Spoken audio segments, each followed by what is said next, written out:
दोस्तों, जैसे कि संत रामपाल जी महाराज जी का नाम सुनते ही लोग कहते हैं कि संत रामपाल जी महाराज तो जेल में हैं। तो आइए उनके भक्तों से ही जान लेते हैं। बहन जी, आपका क्या कहना है? संत रामपाल जी महाराज अभी जेल में हैं, आपकी क्या श्रद्धा है उनके प्रति?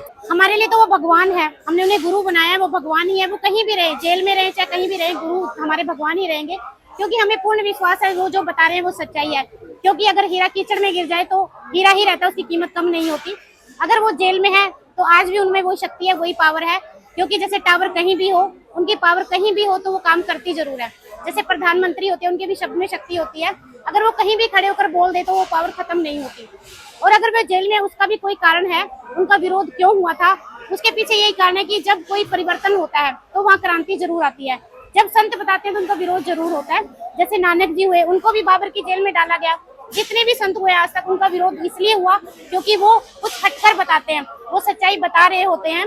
जैसे एक टीचर अगर 2 और 2 5 पढ़ा रहा है और अगर आकर के कोई सच्चाई बताए 2 और 2 4 ही होता है तो वो गलत नहीं होगा, लेकिन गलत विरोध वो करेंगे जिनका उन्होंने खुलासा किया है। तो जैसे कि पहले सती प्रथा थी, राजा राम मोहन राय ने इसका विरोध किया, बहनों को अधिकार दिलाया, लेकिन उनको गलत साबित कर दिया गया, उनका विरोध किया गया। लेकिन आज उनकी बातों को अपनाया भी जा रहा है। तो संत होते हैं, पहले उनका विरोध होता है, लेकिन उनकी सच्चाई को बाद में स्वीकार कर लिया जाता है।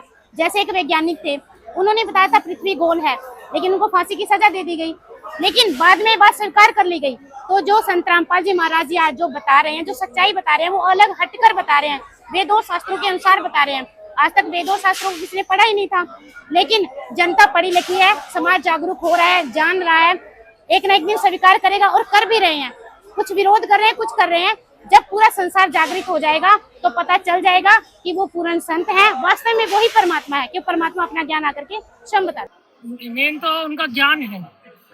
शरीर उनका जेल में है, लेकिन ज्ञान उनका जो है वातावरण में मतलब जो है फैल रहा है उनका, और वो उसको जो है कभी जेल में नहीं रख मतलब कैद किया जा सकता, उसे जेल में नहीं कैद किया जा सकता। तो ये तो हमारी अपनी मानसिक सोच है कि वो जेल में है। अपराधी अगर होते तो हम उनकी शरण में ही ना होते। अगर वो अपराधी होते हमारे गुरुजी तो उनकी शरण में हम ही ना होते, क्योंकि हम ही परमात्मा ने इतना समझदार बनाया है कि अच्छे बुरे की पहचान कर सके हम। और मेन बात है कि ज्ञान को आधार मान के हमें चलना चाहिए, जो गुरु ने ज्ञान बताया है। मानव शरीर जो हमको मिला है वो एक जेल है। इस द्वारा जो है काल हमसे जो है हमारा भोजन ग्रहण करता है। देखो आत्मा ने जो है, आत्मा का कोई जो है ये रोल नहीं है कि उसको कोई भार है, लेकिन ये शरीर देके उसमें जबरदस्ती जो है भार डाला जाता है। मनुष्य शरीर के अंदर इसको आत्मा को डाल दिया जाता है। उसके बाद हमसे जो है कई प्रकार के पाप करवाए जाते हैं, हमसे व्यसन पैदा करवाए जाते हैं और वो हमारे जो बैंक अकाउंट में जोड़े जाते हैं। और इस प्रकार से जो है आत्मा को हमारे शरीर में कैद कर रखा है। और रही बात गुरुजी की, गुरुजी तो जेल में है ही नहीं। लोगों को लगता है, ये जगत को लगता है वो जेल में, लेकिन आप प्रत्येक भगत को पूछें तो हमें कभी महसूस ही नहीं हुआ कि हमारे गुरुजी जेल में। हमें जो ज्ञान चाहिए, जो शक्ति चाहिए, भक्ति का असर जो परमात्मा देने वाला होता है वो हमको मिल रहा है। और जगत की नजरों में वो जेल में, लेकिन हमारे लिए नहीं है। रही बात तो जेल हमारे बने गए हैं, क्योंकि आज जो है यदि वो जेल में है तो हमारी परीक्षा ले रहे हैं कि हमारे ये जीवात्माएं जो है कैसे भक्ति करेगी यदि मैं इस संसार में नहीं हूँ। तो हमको दृढ़ बना रहे हैं, मजबूत बना रहे हैं। ये भक्तों की भी परीक्षा है, वो जेल में नहीं है और प्रत्येक जीवात्मा के साथ है, क्योंकि परमात्मा तो इस आत्मा का जो है स्वरूप है, उसी के साथ निवास करता है। तो जो लोग ये नित्य भ्रम है, लोगों को लगता है जेल में, ये जगत को लगता है, लेकिन अगर आप भक्तों को पूछेंगे तो भगत के हिसाब से परमात्मा जेल में, हमारे गुरु जी है ही नहीं। ये लोगों का भ्रम है। हमारे लिए हमारे गुरु जी हमारे साथ हैं और वो हमें जब हम उनसे प्रार्थना करते हैं तो हमारी हम पे दया करते हैं। तो इससे बड़ा हम कुछ और बोलना नहीं चाहेंगे कि हमारे गुरु जी जेल में है नहीं, हमारे लिए तो नहीं। और अगर गए हुए तो हमारे लिए गए, तो लीला रच रहे हैं वहाँ से। आज इतनी देखो, पहले हमारे जो एक आश्रम हुआ करता था, आज 13 आश्रम है, तो इसका प्रमाण है। अगर वो जेल में होते उनको कोई कैद कर सकता तो आज इतने आश्रम नहीं होते, इसका प्रमाण है। इसलिए जो है हम अभी भी जीवात्मा सभी लोगों को कहते हैं कि आओ, ये परमात्मा अपना प्रमाण दिखा रहे हैं, आओ सब अपना कल्याण कराओ यहाँ। भविष्य से लेकर भूतकाल सब कुछ धीरे धीरे उजागर हो रहा था।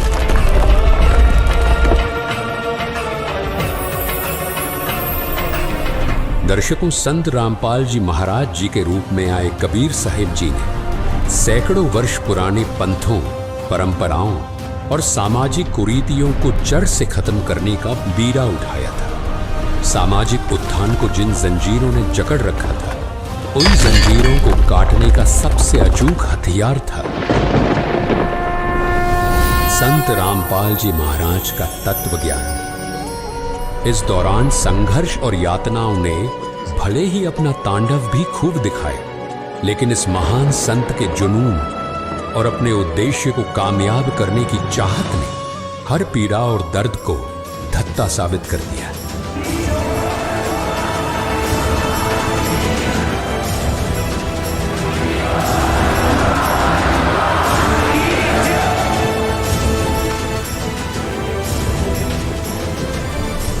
काल के संपूर्ण ब्रह्मांड में जैसे हलचल मच चुकी थी।